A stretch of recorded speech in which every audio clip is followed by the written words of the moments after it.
8वें वेतन आयोग को लेकर केंद्रीय कर्मचारियों और पेंशन भोगियों के लिए एक और ताज़ा अपडेट। नमस्कार दोस्तों, स्वागत है सभी का फिर से आपके अपने YouTube channel government employ news में। NCJCM स्टाफ साइड ने कार्मिक विभाग को भेजी सरकारी कर्मचारियों और पेंशन भोगियों की इन 15 मांगों की लिस्ट। जी हाँ दोस्तों, एक महत्वपूर्ण जानकारी हमारे सभी कर्मचारियों और पेंशन भोगियों के लिए। केंद्र सरकार ने कर्मचारियों के सर्वोच्च मंच नेशनल काउंसिल JCM से 8वें वेतन आयोग के गठन के लिए संदर्भ की शर्तें मांगी थी। JCM के सचिव द्वारा कर्मचारियों और पेंशन भोगियों की तरफ से सरकार के पास मांग पत्र भेजा गया है।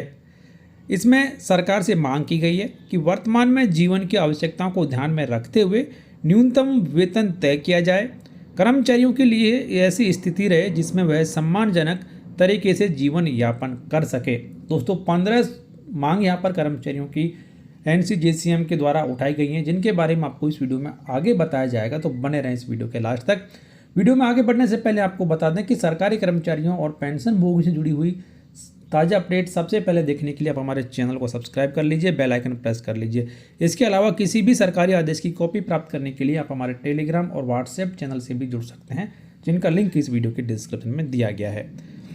तो आइए आगे बढ़ते हैं इस वीडियो में। तो national council of joint consultative machinery यानी कि NCJCM के कर्मचारी पक्ष ने 8वें वेतन आयोग की संदर्भ की शर्तों को तैयार करने के लिए केंद्र सरकार को अपने सुझाव सौंपे हैं।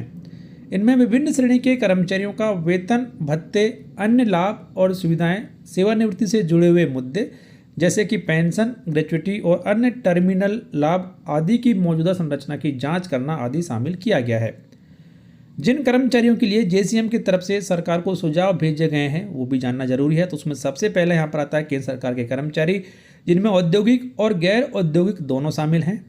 इनके अलावा अखिल भारतीय सेवाओं से संबंधित कार्मिक, रक्षा बलों और अर्धसैनिक बलों के कर्मचारी, डाक विभाग से संबंधित कर्मचारी, केंद्र शासित प्रदेशों के कर्मचारी, भारतीय लेखा परीक्षा एवं लेखा विभाग के अधिकारी एवं कर्मचारी, उच्चतम न्यायालय के अधिकारी एवं कर्मचारी, संसद के अधिनियम के तहत गठित नियामक निकायों के सदस्य और केंद्र सरकार के स्वास्थ्य निकायों और संस्थानों के कर्मचारी भी इसमें शामिल हैं। तो इन सभी के वेतन और भत्तों में बदलाव किए जाने की मांग स्टाफ साइड के द्वारा उठाई गई है। कर्मचारियों की तरफ से कहा गया है कि 15वें भारतीय श्रम सम्मेलन की सिफारिश के संदर्भ में न्यूनतम वेतन को सभ्य और सम्मानजनक जीवन यापन वेतन के रूप में प्रदान करने के लिए वेतन संरचना, लाभ सुविधाएं, सेवानिवृत्ति लाभ, कल्याण मामले आदि का निर्धारण किया जाए। तो यहाँ पर फिर से ये मांग को उठाया गया है कि ऐसा न्यूनतम वेतन तय किया जाए जिससे एक सरकारी कर्मचारी सभ्य और सम्मानजनक जीवन जी सके। इस मांग के बारे में आपकी राय कमेंट बॉक्स में लिखकर जरूर बताएं कि ये मांग जायज़ है या फिर नहीं। आगे यहाँ पर बताया गया कि पिछले 65 वर्षों में हुए विकास और जीवन आवश्यकताओं पर विचार करते हुए डॉक्टर एक्रॉयड फॉर्मूले में संशोधन के साथ साथ न्यूनतम मजदूरी तय करने पर सुप्रीम कोर्ट के विभिन्न निर्णयों पर भी विचार किया जाए।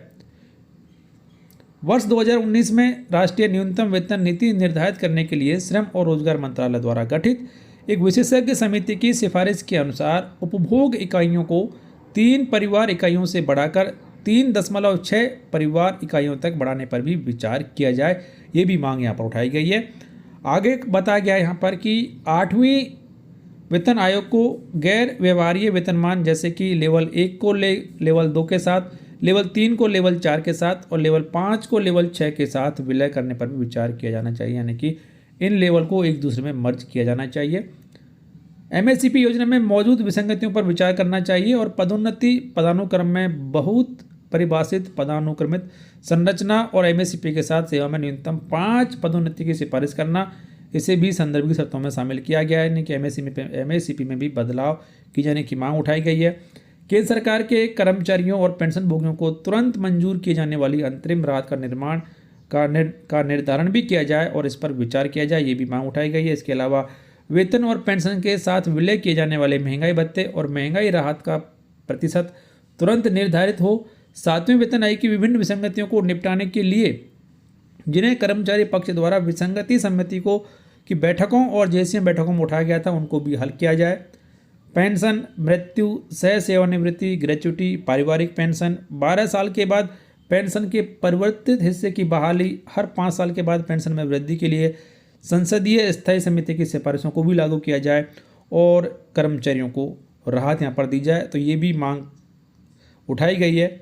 इसके अलावा सेवानिवृत्ति लाभों में आवश्यक सुधार किया जाए, अतीत व भविष्य के पेंशन भोगियों के बीच समानता रखी जाए, 1 जनवरी 2004 या उसके बाद भर्ती हुए केंद्र सरकार के कर्मचारियों के लिए CCS पेंशन नियम 1972 के तहत परिभाषित और गैर अंशदायी पेंशन योजना की समीक्षा की जाए और उसे बहाल भी किया जाए। इस सुझाव को भी संदर्भ शर्तों के लिए भेजा गया है। तो काफ़ी जायज़ मांग यहाँ पर उन सभी कर्मचारियों के लिए जो कि NPS में कवर है, उन सभी के लिए कि 8वां वेतन आयोग ये तय करे कि सभी कर्मचारियों के लिए एक जैसी पेंशन योजना लागू की जाए और NPS में कवर्ड कर्मचारियों को भी ओल्ड पेंशन स्कीम का फ़ायदा दिया जाए। उसके अलावा CGHS से संबंधित मामलों को लेकर फिक्स्ड मेडिकल अलाउंस की संसदीय स्थायी समिति की सिफारिश करना और डाक पेंशनर समेत कर्मचारियों और पेंशन भोगियों को कैशलेस परेशानी मुक्त चिकित्सा सुविधाएं प्रदान की जाए और इसके बारे में सिफारिश भी की जाए। तो ये भी काफ़ी अच्छी मांग उठाई गई है, क्योंकि फिलहाल CGHS के तहत कैशलेस की सुविधा सिर्फ पेंशनर्स को उपलब्ध है, इसे सभी कर्मचारियों के लिए लागू करने की भी मांग की गई है। इसके अलावा चिल्ड्रन एजुकेशन अलाउंस और हॉस्टल सब्सिडी की समीक्षा की जाए और इसे स्नातकोत्तर स्तर तक लागू किया जाए, क्योंकि फिलहाल 12th लेवल क्लास तक ही चिल्ड्रन एजुकेशन अलाउंस और हॉस्टल सब्सिडी कर्मचारियों को दी गई है, तो इसे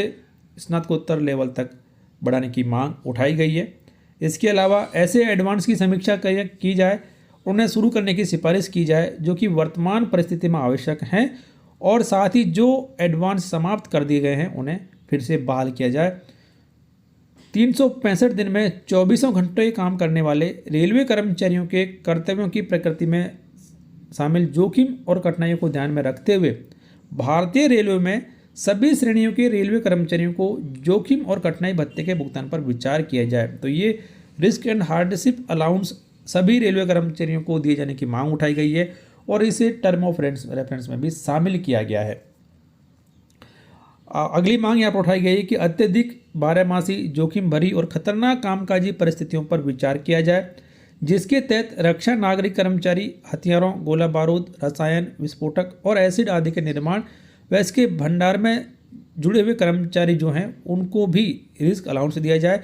इनके लिए एक विशेष जोखिम भत्ता बीमा कवरेज की सिफारिश की जाए, उन्हें मुआवजा दिया जाए और ये मांग भी संदर्भ शर्तों का हिस्सा बनाया जाए। तो ये कुछ ऐसी 15 मांगें हैं जो कि NCJCM स्टाफ साइड के द्वारा कार्मिक विभाग को भेज दी गई हैं और ये मांग की गई है कि 8वें वेतन आयोग के टर्म ऑफ रेफरेंस में इन्हें शामिल किया जाए, क्योंकि ये कर्मचारियों की एकदम जायज़ मांगें हैं। दोस्तों, इसके अलावा यदि आपको कोई और मांग लगती है कि जो 8वें वेतन आयोग को शामिल करनी चाहिए, वो आप कमेंट बॉक्स में जरूर लिखें।